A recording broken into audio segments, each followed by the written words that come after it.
Epic has just released the Fortnite Discover documentation. This lets us know all the nitty-gritty details about Discover. Epic also goes over a lot of future plans for Discover, including some really big announcements, so let's get to it. Evolving Fortnite Discover together. Oh, so wholesome. Anyways, as you see, this came out today, and it's from the Fortnite team. Today we released our most transparent Discover documentation yet, providing detailed technical information on how Discover works. Alongside this, we wanted to share more context on where Discover is today, and where we aspire to go. Our long-term vision is for Fortnite Discover to become the go-to destination where players find their next favorite game. We strive to build one of the most open and transparent ecosystems for making games, and we will keep launching tools like the Fortnite Data API to support that effort. And if you don't know about this, this is a new feature that I think they're going to be discussing today on live stream. This video is probably going to come out tomorrow, so probably this will be out on the 31st. But basically, I'll just talk about it now. It'll basically show all the data for every single Fortnite island and Epic made islands publicly.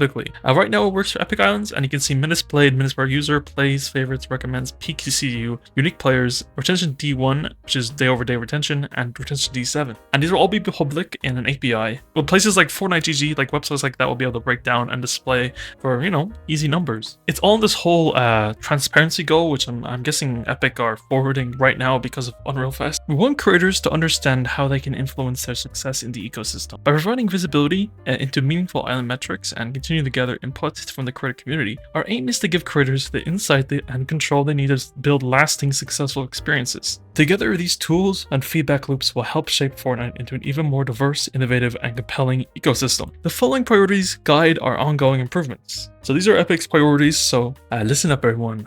Goals. 1. Enable innovative islands to find sustainable success. Fortnite is an ever-evolving system. We believe in innovative, boundary-pushing content is essential to expanding beyond Battle Royale and it's becoming a truly diverse ecosystem. To support this, we aim to provide meaningful opportunities for new and existing islands to find and grow an audience through innovative gameplay. For more on how Discover evaluates innovation, see the Sophistication score in the How to Discover Works documentation, which I'm going to get to in a minute. Key steps towards this goal. Innovative islands will, whenever new or existing, consistently receive substantial player impressions shortly after launch the substantial updates. Players can easily favorite creators and return to their content, allowing creators to sustain an audience. Creators have access to more comprehensive analytics that show paths to long-term sustainable success. So yeah, I hope this is one of their goals because it's kind of important. Anyways, 2. Connect every island with the audience it was made for. In support of our vision to help players find the next favorite game, we want to serve diverse player communities with varying interests, and to support creators who aim to attract audiences to their boundary-pushing experiences. As new audiences enter the ecosystem, it's critical they quickly find experiences that resonate and keep them coming back. And that was one of the big problems with how Epic has been managing Discover. It's been very bad, and a lot of players who came to find new things never found it because Discover was terrible and left. But anyways, we're actively working to make it easier for creators to connect with players whose tastes align with the games they're releasing. Discover prioritizes personalization by aligning islands with the audiences based on their player preferences, attraction, engagement, and satisfaction metrics. Currently, the personalization is focused on the For You section, but we're going to progressively expand the personalized recommendations across the entire Discover. This is what I've always been wanting. As you know, I always yap about personal recommendations being the solution to Discover. If you've watched all my videos where I complain about it. And finally, I think Epic are finally listening to me. Not saying I'm the one responsible for this, but they finally realized this. But anyways, key steps towards this goal. Players rarely find and engage with experiences aligned with their interests and playstyles. Players have simple, in-Fortnite ways to express preferences and dislikes, improving the recommendation accuracy. Creators can focus on building an experience targeted towards a specific audience. Which again, this is amazing. These are amazing news. I'm actually so happy. Now, how long will it take? And if it's going to be a good implementation, we'll see. But we are getting to the point. I'll be honest, Discover is getting better. Alright, so I'm not probably going game, so I'm just on Fortnite GG. But for example, if you look at Team T, okay, this came out in March, I think, April sometime. Look at the maps in top rated here. There's no Team islands. There's only like 2. I can only see 2 here, maybe 3. Actually 4. There's 4 actually. Okay, I'll give it credit. There's 4 of them. But like, this has nothing to do with Teenage Mutant Ninja Turtles. That's Mr. Beast and iShowSpeedBrother. That is a TikTok rat. That is Kong and Godzilla and Tarun brother, whatever his name is. This is not Teenage Mutant Ninja Turtles. But okay, Okay, looking at that, we go into Walking Dead now, okay? Now, not the glaze or anything. It's still not perfect, but honestly, there's a lot more stuff here that's Walking Dead themed than there. So it is getting better, but still there is a bit of improvements that are needed. Anyways, final point they said is 3, to make Discover more dynamic, exciting, and engaging. We believe a dynamic ecosystem is what excites players and keeps them loving Fortnite. As the front page of Fortnite, Discover plays a critical role in delivering this excitement. To keep things dynamic, we'll continually refresh and evolve Discover through it. Improved algorithms, smart recommendations, and content presentation. We'll explore fresh ways to showcase islands, knowing that not all of our ideas will land immediately, but also knowing that constant innovation is key to long-term engagement. Experimentation will be the central to this work. So like they're saying, it's not going to be perfect, but every little step will, move us a little bit forward. Anyways, the key steps towards this goal: creators deliver amazing moments, new games, large updates, live events, and Discover identifies and amplifies these moments to reach more players. Players consistently find new and exciting and fresh islands to play with their friends. And lastly, the Discover experience is continuously improving, guided by both player and creative, quantitative and qualitative. Moving forward together, we're constantly evolving Discover through iteration and community feedback. We believe the goals we've set will help to shape an ecosystem where any creator can build a following and any player can discover the next ever game. We work on building a Discover experience that supports creativity, connection, and discovery for everyone. Our major Discover updates in 2025 and 2026 are aligned with these priorities. Oh, I wonder what that 2025 one will be. Let's see. Thanks for reading, and thanks for your part in making Fortnite awesome. Follow the Fortnite creator roadmap for ongoing updates. Okay, so this is done now, so we'll actually go through the actual documentation now. There's quite a lot of it, so we'll just read through it. How Discover works. Learn how you can improve visibility and engagement for your islands by understanding how player metrics impact Fortnite Discover. Fortnite Discover is where players can find and enjoy a wide variety of experiences. As a creator and a developer in Fortnite, it's important to understand how islands are surfaced in Discover. Focusing on key metrics, utilizing best practices, and understanding the Discover UI will help you attract, engage, and satisfy players, ultimately leading to greater success for your experiences. This documentation provides a comprehensive overview for creators looking to maximize their island's visibility and success within Discover. For more context on Discover's vision and goals, I've already looked at that. As Epic improves Discover in support of this mission, changes will be updated here. Refer to this doc whenever you have questions to Discover. Okay, so this doc is now for if they do changes or stuff like that, they're going to update this doc with all the information about all the different changes, which is very nice. Finally, we have this. We needed this for a while. I don't know why we haven't done this since Discover was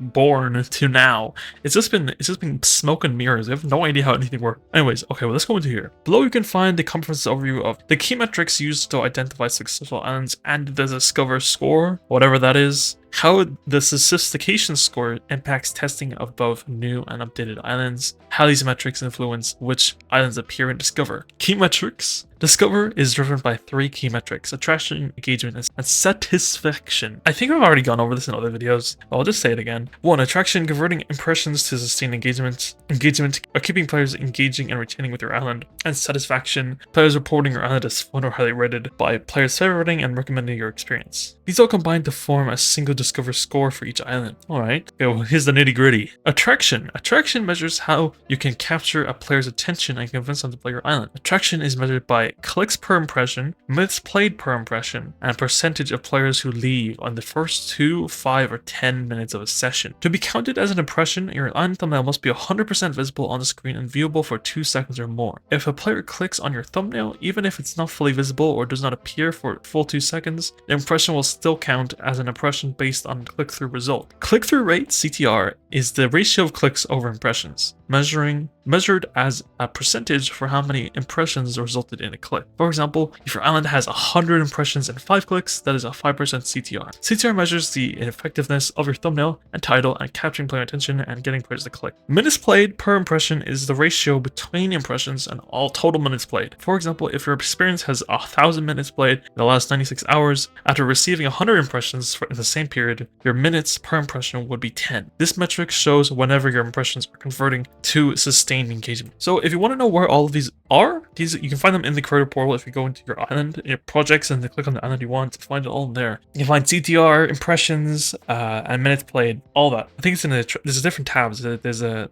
attraction tab, I think, so you can click on that. Island details, or how you describe your island, can also influence players' clicks once the thumbnail has caught their attention. You can update your island name and description in island settings. The information you put in island settings shows up in Discover on an island screen detail screen. You can also change this info in the creator portal. So like this, that's oh wow, who would guess? Island tags are another way to help categorize your island and discover. These tags are one of the inputs used to identify the genre of game, see category, genre grouping rows. So yeah, I literally explained this in a video I released yesterday for publishing and how tags are really important for discovery to identify the game genre and everything, and what's in the map and who should be wanting to play it. Anyways, if you want to know more about publishing, you can go watch that video, but this is more just about discover. See publishing from the creator portal or how to add these tags. Also see games and tags for more information on these tags themselves. Is this just like, yeah, this is just like, is this a helpful thing saying, like, you know, what it means? I mean, it's pretty straightforward, but arcade is fast-paced gameplay with a classic feel. You know what I mean? Anyways, more tips on how to increase interaction. See Creator Marketing Playbook. I have a video on that. Thumbnail image guidelines, project analytics, that's in the creator portal, and A/B thumbnail test. You can click on those. I'll leave this link to this document in the description. Our next category is engagement. Engagement focuses on keeping players invested and interested in your island once they have entered,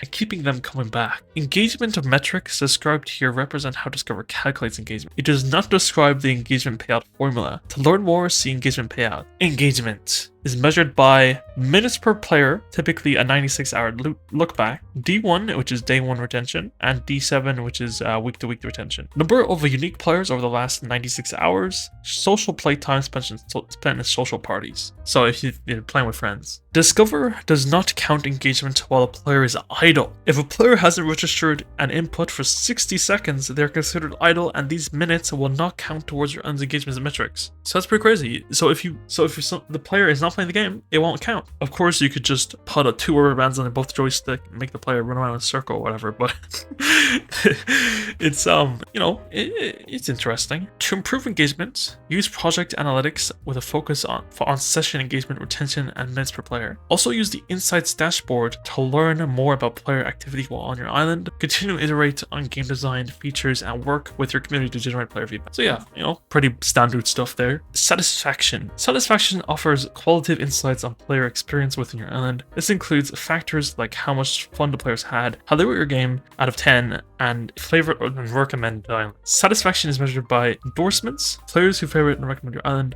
players who have the option to click favorite or when exiting a game, post-match surveys, players who rate your island of fun, satisfaction, and quality or difficulty after they played. And I'm pretty sure you can find all these surveys in the creator portal. Surveys have a 2% chance of displaying to a player after a game session. Unless the player has opted out of surveys, a player cannot be surveyed more than once every 14 days. There are many possible surveys a player might be served, and not all of them are related to Discover. Anyways, this elusive Discover score, whatever this is. Discover score. Attraction, engagement, and satisfaction metrics are combined to create a holistic Discover score that is currently influences for you and recommendations. The following metrics are used in Discover score. Unique players per impression over 96 hours is used to evaluate how well your island converts impressions into sustained engagement, drawing on metrics from the most recent 96-hour period. Minutes per player over 96 hours and unique players over 96 hours are used to evaluate how long players engage with your island and how many of them return to play later. Fun survey scores over 96 hours indicate player satisfaction. Most of these metrics are aggregated over 96 hours to consider players who engage over multiple sessions and across multiple days. Looking at over 96 hours also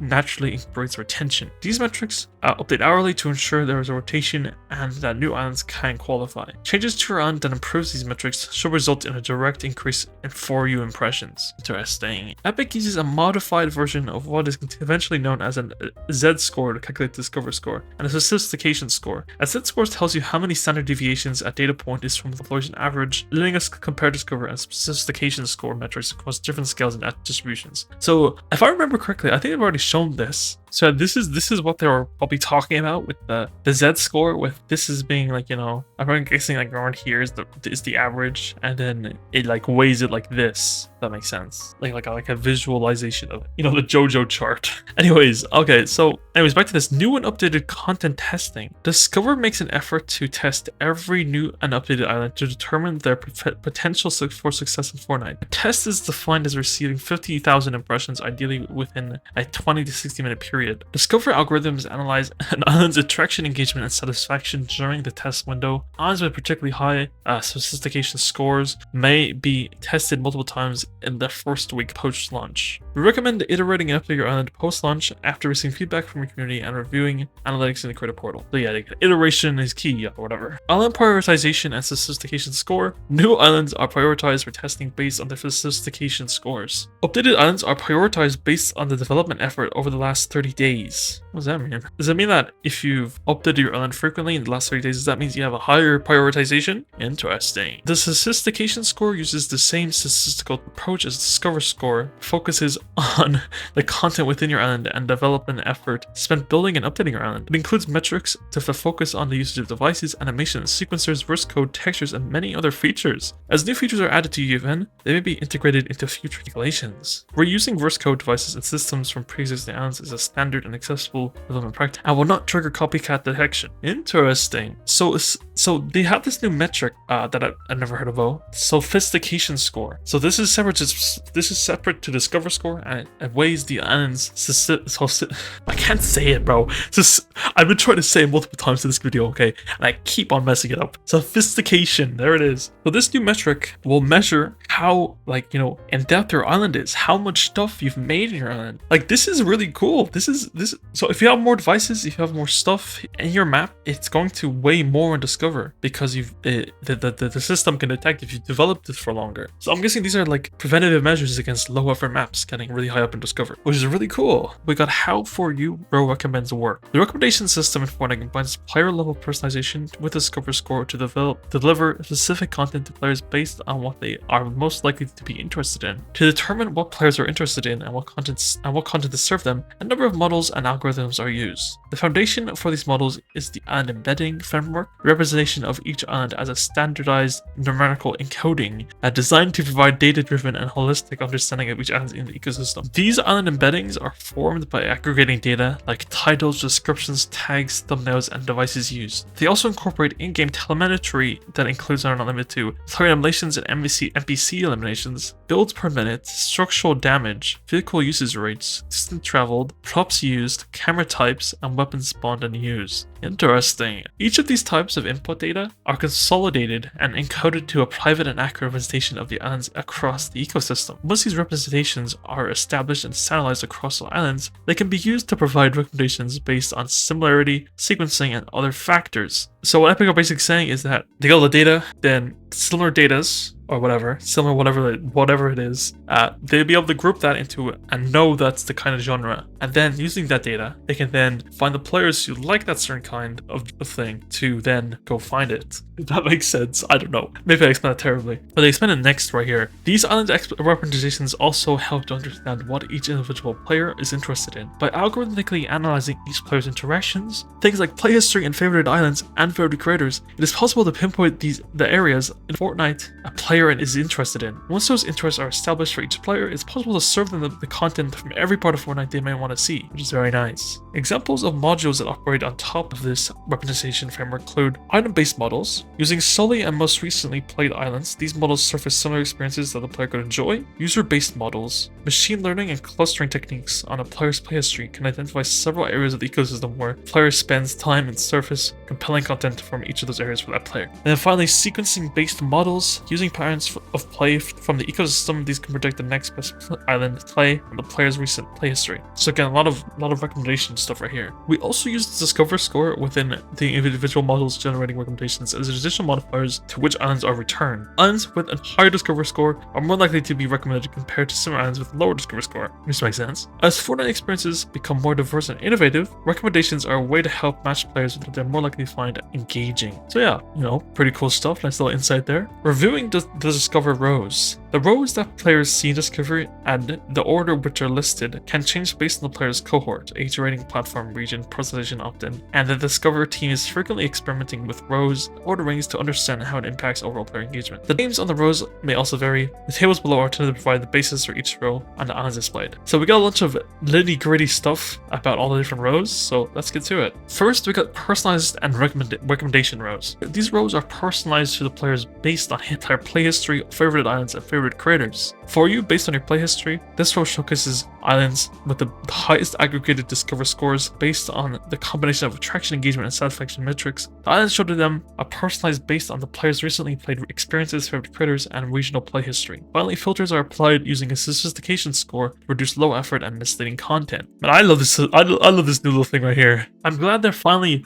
not just looking at discover as, you know, metrics of the islands, but also looking at the effort. You know, that's the sophistication of the island. How much complexity is the island? Because generally speaking, more complexity usually means a better island. More updates over time, more improvements, iterations also means a better island. A better experience for the players, and with the personal recommendations, better ways to find those islands and get the players and audiences to play what they want to play and what the audiences you want to grab. So it's really useful. Okay, as I'm reading this, I'm thinking of some things that might still are an issue, but we'll just continue reading. I'll explain it at the end. Anyways, next row is new and updated for you. This row contains recently updated islands that players have playable times in their lifetime play history. It also contains new islands from favorited creators and from the players' frequently played favorite creators. Even if the player hasn't favorited the creator, they'll get the islands from the creators still anyways, because they've played them a lot, which is pretty cool. Category, genre grouping and rows. These are categories that filter for islands based on template and genre. Game collections, categories of games, which are like Walking Dead, Fall Guys, etc. This row showcases islands developed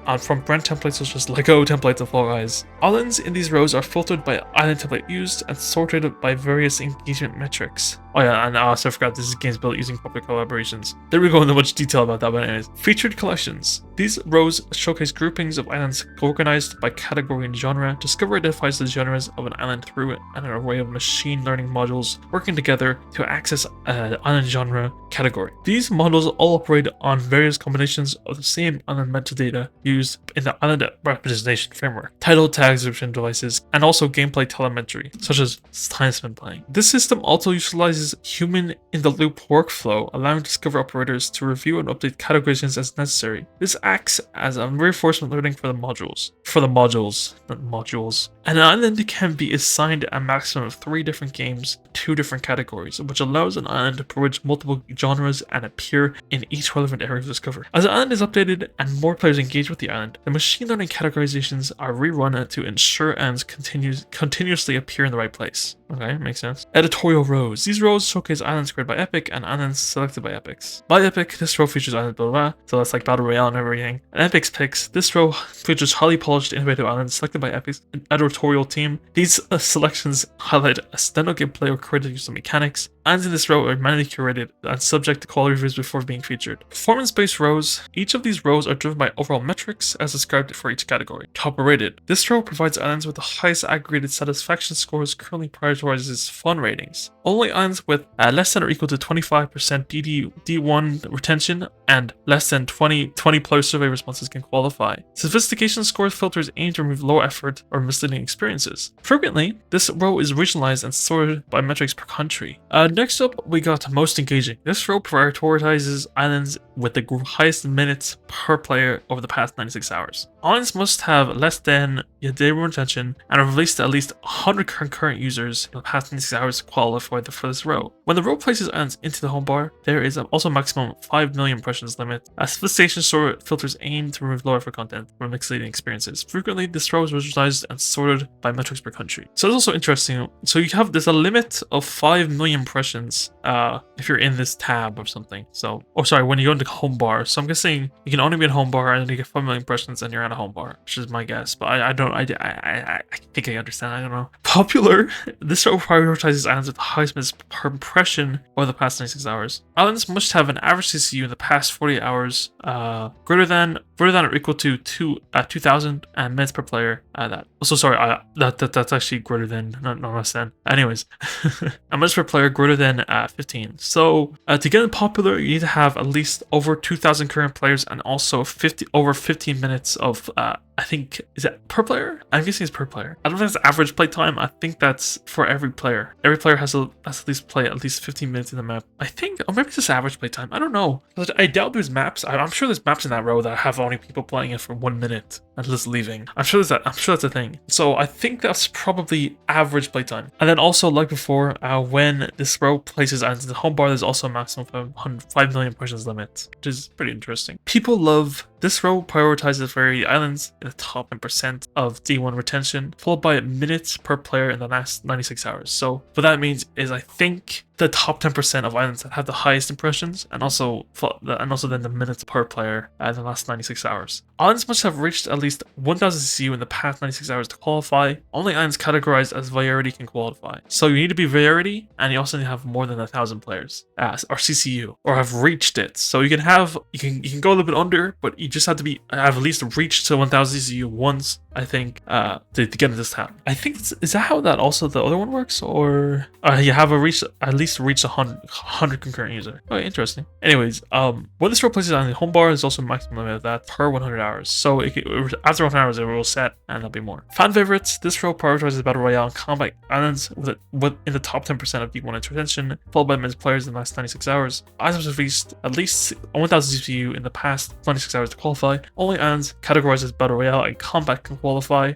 When this row places islands in the home bar, there's also a maximum limit of 5 million impressions. That's odd. Why can only battle royale and combat qualify? Is it because variety is considered? So people love is the variety one, and then fan favorites probably battle royale and combat. But anyways, okay. After this, we have Lifecycle Rows. Rows that display recently played or recently published islands. So recently played, this row displays the player's most recent islands. Okay, well, I mean, like, come on, it's simple. New and updated. These rows display newly published or recently created islands to allow them to re-enter Discover. Discover also applies filters to reduce spam or unchanged islands. Oh, interesting. New updates this week, new experiences. These rows are additional spaces to display new and updated content that may have been missed in the new updated tab testing flow. Discover also applies filters to reduce spam and unchanged copies. Again, pretty cool. Next up, we got genre playstyle rows. All genre rows are sorted by concurrent users, descending with a larger number of current players first. There are many game genres in the ecosystem such as variety, combat, horror, tycoon, fashion, driving, prop hunt, and more. See the full list of genres, go there. Okay. Next up, we have how search works, and I think, yeah, we're almost done. Search is an important way for players to find specific islands and genres within Fortnite, and uses a hybrid approach combining two algorithms: keyword matching and semantic search. Keyword matching returns islands that contain text that exactly matches the user's query. Semantic search returns islands that are semantically similar to the user's query. The hybrid approach allows players to find they're using generic terminology while also supporting very specific searches. For example, semantic is space, islands on the moon, and then scaly tycoons, horror, themed things, FFA is free for all, and reload is reload. Once results are compiled to search, they are automatically sorted based on features like semantic similarity to the term used, keyword match, current users, and a couple of other variables, and confirmed recent search count. When search results appear, they are sorted to show the most relevant results to the player's query. This is based on what players are more likely to be looking for and current trends in the ecosystem. The search algorithm is continuously improved by iterating more data and variables on unlimited data, performance, and player preferences. By continuing to iterate on the algorithm, we are able to develop more pointed search experience based on players' behavior. We are also A/B testing different search algorithms to make sure we're delivering the best experience possible. Okay, so they test different algorithms, A/B tests, so different players will get different algorithms and they can improve and everything. Anyways, closing tips for improving your island's visibility. In this guide, we walk through how Discover works by explaining the metrics that contribute to Discover score and how Sophistication score affects your island's prioritization for testing. With this knowledge, you can increase your island's visibility by focusing on converting impressions into sustained play and bringing players back. Leverage your creator analytics by understanding how creators will see, click, and engage with your island. Iterate and update continuously to create more engagement and fun experiences for your players. Epic is committed to providing the best experience to work for our creators. With a thorough understanding of how Discover works, combined with your island analytics, you can optimize your islands for success. So in conclusion, this is really nice, really cool transparency from Epic now. Just knowing that to get into this tab, you need to have this at least 100 concurrent users, something like that, and also more than 25% day one retention, stuff like that. Having the actual numbers to know is just helpful. Now, I guess my one gripe with this would be that it exposes a lot of crucial information for people who might want to abuse Discover a little bit, maybe be a bit of a bad actor. Another one is that when I said about idling, I don't remember, but when I said about idling and how players don't get counted if they're idle for more than 60 seconds, I mean that information can also be abused for just making fake engagement using bots or whatever. That's stuff that comes to mind. But of course, like always, people will weaponize this information. But if you look at it from the good side, I think this is really useful. And with Epic's goals for recommendations, all over Discover. I know what they said in that other blog post. This one right here. They said, but we're going to progressively expand personalized recommendations across the entire Discover. This is what I've been asking for forever, bro. I've been asking this for forever. And finally they're doing it. Now, I don't know when. Could be right now. It could be in a month. It could be in 2 months. It could be in a year. They did say there's going to be a big update for Discover in 2025 and also 2026. I think they said around here. Yeah, like right here. Major Discover upgrades in there. So yeah, I hope to see this crazy update. Maybe they might reveal it at Unreal Fest in a few days. It's on June the 3rd at, I forget the time, but it's on June the 3rd. So make sure you don't miss it. Anyways, that's it for me. Hope you enjoyed this little breakdown of this. I know this is just a video of me rating it. I might not even edit this video. Maybe with an intro, maybe with an outro. Who knows? Anyways, thank you for watching. Remember to like, subscribe, use my code at Fortnite Shop. Thank you to everybody who's a member of the channel. And watch all these videos for more of my news videos. That's it. I'll see you all around.